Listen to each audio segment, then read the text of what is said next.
Static है ना, इसके बारे में थोड़ी सी नॉलेज को गेन करते हैं। और इस लेक्चर के इस हिस्से के अंदर हमने अंडरस्टैंड करना है कि मैग्नीटोस्टैटिक्स, क्योंकि जो टॉपिक है वो हमारा आज से स्टार्ट हो रहा है, तो इसमें मैग्नीटोस्टैटिक्स है क्या बेसिकली।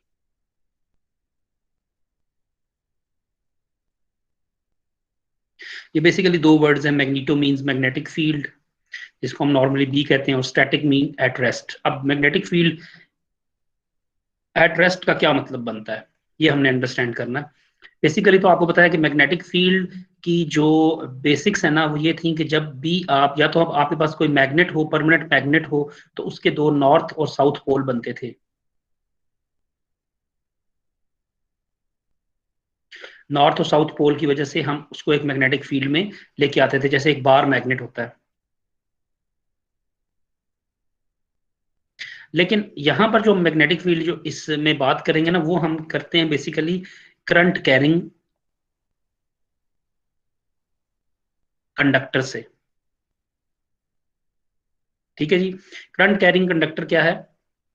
फॉर एग्जांपल, आप यूं समझें कि आपने एक कंडक्टर है जिसमें से करंट गुजर रहा है, तो इस में अगर करंट की डायरेक्शन ये है, तो इस डायरेक्शन में अगर आप अपने राइट हैंड का थंब रखें और अपनी फिंगर्स को कर्ल करें, तो ये एक सर्कल सा जो डेवलप होगा, इसकी जो डायरेक्शन होगी, कर्लिंग ऑफ द फिंगर की जो डायरेक्शन होगी, वो आपके पास एक मैग्नेटिक फील्ड आपको पॉइंट करके देगी। यानी मैग्नेटिक फील्ड इसमें इस डायरेक्शन में होगी, और करंट की डायरेक्शन जो है वो आप यूं सपोज करें कि इस एरो हेड में है, जिस डायरेक्शन में हम इसको लेके आ रहे हैं। अब ये जो कॉन्सेप्ट था ना, ये मैग्नेटिक फील्ड के लिए हमने इस कॉन्सेप्ट के हवाले से हमने अपना काम सारा करना। और हमें इसमें मैग्नेटिक फील्ड को फिर देखना है, फिर उसके बाद इसकी फोर्सेस को देखना है, करंट कैरिंग कंडक्टर का क्या वर्क हो सकता है। फिर आप अगर एक मैग्नेटिक फील्ड ये है और एक इसी तरह का एक और वायर हो जाए, उसमें से भी करंट अगर पास कर रहा है इसी डायरेक्शन में या ऑपोजिट डायरेक्शन में, तो इन दो वायर्स के दरमियान फोर्स कितनी लगेगी, इसके ऊपर हमने डिस्कशन करनी है। तो फिर हमारा फोर्स की वैल्यू क्या होगी, और मैग्नेटिक फील्ड को जब हम मालूम करना चाहें, इसकी स्ट्रेंथ को किस तरह से मालूम करेंगे। फिर ये कि ये एक वेक्टर क्वांटिटी है या एक स्केलर क्वांटिटी है, इसके बारे में डिस्कशन में हमारे पास कुछ चीजें आनी है। तो ये क्विक सा रिव्यू है मैग्नेटिक फील्ड का, जो इससे पहले आपने देखा हुआ है। अच्छा, अब आपके जहन में होना चाहिए, एक एम्पेयर्स लॉ भी आपने पढ़ा था, जो आपने करंट कैरिंग कंडक्टर के हिसाब से चीजें देखी हुई हैं। फिर आपने एम्पेयर्स लॉ भी करंट के हवाले से पढ़ा हुआ है कि मैग्नेटिक फील्ड को क्रिएट करता है, जिसकी बेसिक्स ये लिखी हुई है यहाँ पर। एक और चीज थी मैग्नेटिक फोर्स के लिए, जो मैग्नेटिक फोर्स की जो कुछ फोर्स के पॉइंट ऑफ व्यू से ना, जब हम चीजें लिखते हैं तो उसमें एक फार्मूला हम नॉर्मली यूज करते हैं, जो कि होता है क्यू वी क्रॉस बी। अब ये जो फोर्स है ना, ये बेसिकली मैग्नेटिक फोर्स कहलाती थी। हमने पिछले जो क्लासेस हैं या पिछले ग्रेड्स में हमने ये चीज देखा हुआ है। ठीक है। अच्छा, अब इसमें जो पैरामीटर्स हैं वो देखें, एक चार्ज है, एक चार्ज की वेलोसिटी है, और एक मैग्नेटिक फील्ड है। अब एक मैग्नेटिक फील्ड अगर ये वाली है, तो इस दो चीजों के दरमियान, यानी वेक्टर वेलोसिटी भी वेक्टर है, मैग्नेटिक फील्ड भी वेक्टर है, तो इनके दरमियान एक क्रॉस प्रोडक्ट हम लेंगे। तो इनकी डायरेक्शन हमेशा, फॉर एग्जांपल अगर ये एक्स एक्सिस में है, बी जो है ना वो आपकी एक्स एक्सिस में है, और आपकी जो v है वो लेट से y एक्सिस में है, तो जो आपके पास फोर्स लगेगी ना, वो z डायरेक्शन में होगी। ठीक है जी।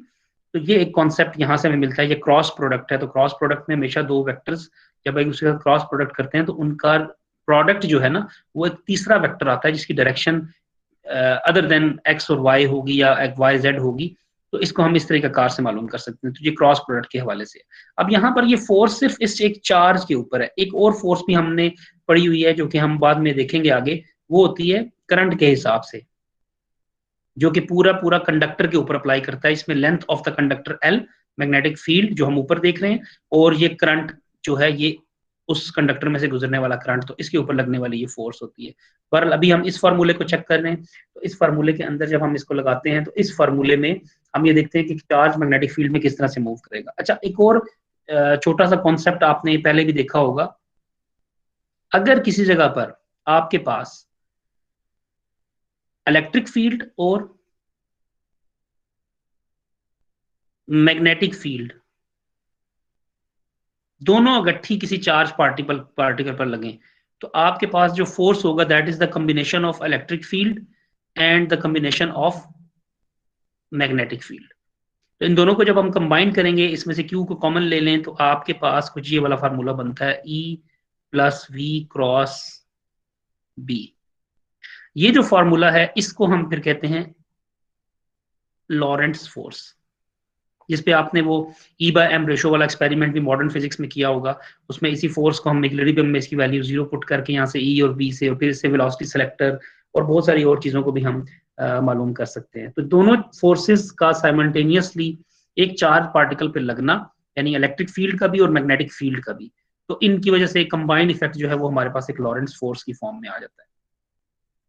अच्छा, एक एक छोटा सा क्वेश्चन है कि जब एक चार्ज पार्टिकल मैग्नेटिक फील्ड में मूव करता है और वो सर्कुलेट करता है, तो आप उसकी आपसे कहा जाता है कि जो उसका मोमेंटम कैलकुलेट करके दें, ठीक है। फॉर एग्जांपल ये क्वेश्चन कुछ इस तरह से है कि एक चार्ज पार्टिकल है, वो यूं सर्कुलेट कर रहा है, ये उसका रेडियस है r, ठीक है, ये सेंटर पॉइंट है, और इसमें मैग्नेटिक फील्ड की लेट से ये डायरेक्शन है, और ये चार्ज पार्टिकल जब सर्कुलेट कर रहा है तो इसकी टेंजेंशियल वेलोसिटी अगर हम निकालना चाहें तो वो एक खास डायरेक्शन में होगी इस चार्ज पार्टिकल Q की। तो आपको पता है कि जब अब, क्योंकि इसमें इलेक्ट्रिक फोर्स या मैग्नेटिक फोर्स की बात नहीं कर रहा, सिर्फ मैग्नेटिक फोर्स की वो बात कर रहा है, और मैग्नेटिक फील्ड अगर डायरेक्शन मैग्नेटिक फील्ड और जो velocity of the charge particle अगर ये दूसरे के साथ परपेंडिकुलर हो जाएंगे, तो VB जो साइन थीटा इसी जगह पे 90 आ जाएगा, और साइन 90 की वैल्यू 1 है, तो ये VB रह जाएगा। सो जो हमारे पास ये वाली फोर्स है सिर्फ मैग्नेटिक फोर्स, तो इसमें अगर हम देखेंगे तो ये Q टाइम्स VB हो जाएगा। और अब इस मैग्नेटिक फील्ड की वजह से ये चार्ज पार्टिकल क्या कर रहा है, इस सर्कल, हालांकि इसको स्ट्रेट जाना चाहिए, लेकिन ये एक सर्कल में रोटेट करता रहेगा, मूव करेगा। तो इसका मतलब ये हुआ कि इसके ऊपर जो दूसरी फोर्स एक्ट कर रही है वो सेंटीमीटर फोर्स है, mv²/r। तो अगर हम इन दोनों इक्वेशंस को इक्वेट करें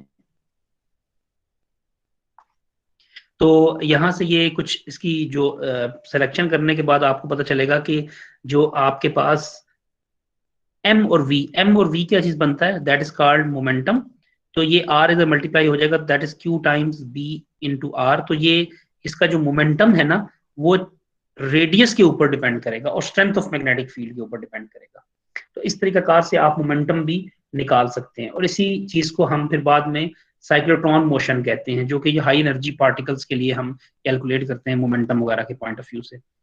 इसी तरह का, और इसी से ना ये अगर इलेक्ट्रिक फील्ड और मैग्नेटिक फील्ड, लेट से अगर अब आप इसी क्वेश्चन के अंदर यूं करें कि इसी चार्ज पार्टिकल पे मैग्नेटिक फील्ड के साथ साथ इलेक्ट्रिक फील्ड भी लगा दें और वो एक दूसरे के साथ परपेंडिकुलर हो। फॉर एग्जांपल आप यूं करें कि ये थोड़ा टेढ़ा बनता है लेकिन बट है, मैग्नेटिक फील्ड लेट से आपने लगाई हुई है जी इस डायरेक्शन में, और इलेक्ट्रिक फील्ड लेट से आपने लगाई हुई है इस डायरेक्शन में, ठीक है। इस डायरेक्शन को आप x कह दें और इसको आप y कह दें और इसको आप लेट से z कह दें। अब यदि चार्ज पार्टिकल मूव करना शुरू करेगा ना इलेक्ट्रिक फील्ड और मैग्नेटिक फील्ड के साथ, तो मैंने आपको बताया था कि इसके मुताबिक V क्रॉस B ये एक डायरेक्शन आपको देगा। अगर ये फॉर एग्जांपल चार्ज पार्टिकल की डायरेक्शन कहाँ पे है और मैग्नेटिक फील्ड की डायरेक्शन की, अब यहाँ पर जब आप इन दोनों चीजों को अप्लाई करेंगे ना, तो ये चार्ज पार्टिकल लाइक इस तरह से आपके पास एक मूवमेंट करेगा। अब आप कहेंगे कि ये नीचे क्यों आया, फिर वापस ऊपर क्यों गया। जब ये नीचे आ रहा है वापस ऊपर जा रहा है, इसका मतलब है कि यहाँ पर आपके पास इसकी जो मैग्नेटिक फील्ड और इलेक्ट्रिक फील्ड की स्ट्रेंथ है ना, ये एक दूसरे के साथ कैंसिल आउट हो रही है। एक पॉइंट के ऊपर आके मैग्नेटिक फील्ड की वैल्यू बढ़ रही है और एक पॉइंट के ऊपर आके इलेक्ट्रिक फील्ड की वैल्यू बढ़ रही है। तो इस तरीके से हम इसकी एंगुलर वेलोसिटी को फिर कैलकुलेट करने के लिए जाते हैं, और फिर इसकी एंगुलर वेलोसिटी को हम कैलकुलेट करते हैं। तो ये हमारे पास साइक्लाइड मोशन है। तो और फिर ये छोटा सा कॉन्सेप्ट है इलेक्ट्रिक और मैग्नेटिक फील्ड की वजह से हम इसको भी मालूम कर सकते हैं। अच्छा, इसके अलावा एक और चीज है जो छोटी सी है, उसके बारे में आपको पता होना चाहिए। वो है कि जी मैग्नेटिक फील्ड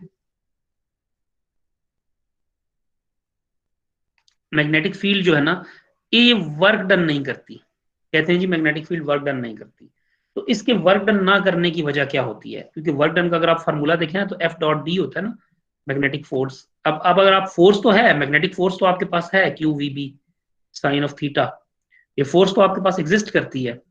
और अगर साइन 90 यहाँ पे आप 90 डिग्री को 1 पुट कर दें QB है, और डॉट प्रोडक्ट ले लें तो cos थीटा भी आ जाएगा, लेकिन वर्क डन की वैल्यू 0 हो जाती है। इसका मतलब है फोर्स एग्जिस्ट कर रही है, लेकिन क्या डिस्प्लेसमेंट नहीं हो रहा? नहीं, ऐसी बात तो नहीं है, डिस्प्लेसमेंट भी होता है। आप एक बात ध्यान में रखें कि जो फोर्स है ना, इसका न्यूटन सेकंड लॉ के मुताबिक F इक्वल्स टू m है। इसका मतलब है कि जो पार्टिकल भी है इसमें एक्सेलरेशन प्रोड्यूस नहीं होता due to the magnetic field. हाँ, in case of electric field जब आप इसको Q टाइम्स E लिखते थे तो यहाँ पर एक्सेलरेशन प्रोड्यूस होता है। इस वजह से इलेक्ट्रिक फील्ड चार्ज पार्टिकल को एक्सेलरेट भी कर सकती है और डिसेलरेट भी कर सकती है, लेकिन मैग्नेटिक फील्ड चार्ज पार्टिकल को एक्सेलरेट या डिसेलरेट नहीं करती, बल्कि ये उसकी जगह पर क्या करती है, चार्ज पार्टिकल को घुमा देती है। यानी चार्ज पार्टिकल जो है ना वो स्ट्रेट लाइन की जगह पे मैग्नेटिक फील्ड के साथ साथ ये जो सर्कुलेशन आ जाती है इसके अंदर, यानी उसको अपने ओरिजिनल पाथ से ये डेविएट कर देती है। तो ये एक कॉन्सेप्ट जो है ना फोर्स का, वर्क डन का, इस वजह से हम ये कह सकते हैं कि यहाँ पर जो आपके पास मैग्नेटिक फील्ड है वो वर्क डन नहीं करती, क्योंकि वहां पर वो एक्सेलरेशन प्रोड्यूस नहीं करती और उसकी जगह पे क्या हो रहा होता है, चार्ज पार्टिकल अपने ओरिजिनल पाथ से डेविएट हो जाता है। इसके अलावा आप ये भी कह सकते हैं कि अगर हम इसमें चार्ज पार्टिकल को देखें तो चार्ज पार्टिकल के अंदर और क्या चीजें हो सकती हैं इन टर्म्स ऑफ, अगर आप वर्क डन की फॉर्म में देखें तो वर्क डन की फॉर्म में हम ये कह सकते हैं कि लेट्स से अगर हम इसको इन term of F magnetic dot DL ले लें, डीएल मींस ये जो डिस्प्लेसमेंट है, तो एफ मैग्नेटिक की जगह पर जब हम वैल्यू इसकी पुट करते हैं Q times V cross B और डॉट डीएल। अच्छा, अब जो डीएल है ना इसको अगर हम इन टर्म ऑफ dt के फॉर्म में मूव करना शुरू करें, फॉर एग्जांपल अगर हम s is equals to vt वाला फार्मूला यूज करें तो इसके मुताबिक ये जो वैल्यू है इसकी वैल्यू बन जाएगी v टाइम्स dt। अब ये जो एक क्वांटिटी लिखी हुई है ना ये वाली v cross b dot v, इसमें दो सेम वेक्टर हैं, तो वेक्टर वेक्टर की उसके मुताबिक भी जो हमारे नोटेशन हम यूज करते हैं ये वैल्यू जो है ना ये आपके पास जीरो हो जाएगी, तो आपके पास वर्क डन की वैल्यू भी जीरो हो जाएगी। मैथमेटिकली आप इस तरह से भी प्रूव कर सकते हैं, और कंसेप्चुअली अगर आप अंडरस्टैंड करना चाहें तो चार्ज पार्टिकल पर एक्सेलरेशन मैग्नेटिक फील्ड की वजह से नहीं आ रहा, बल्कि चार्ज पार्टिकल जब मैग्नेटिक फील्ड में एंटर हो रहा है तो वो अपने ओरिजिनल पाथ से डेविएट हो जाता है। ठीक है, इस वजह से भी हम ये कहते हैं कि मैग्नेटिक फील्ड अपने जब ओरिजिनल पाथ से डेविएट होगा तो वो वर्क डन नहीं करेगा। तो यहाँ पर आके हमारे पास मैग्नेटिक फील्ड की जो डिस्कशन है ना वो मेरा ख्याल है कि एक इस ट्यूटोरियल के अंदर आपको इतना समझ आ जाना चाहिए कि मैग्नेटिक फील्ड किस तरह से वर्किंग कर रही है और किस तरह से हम इसको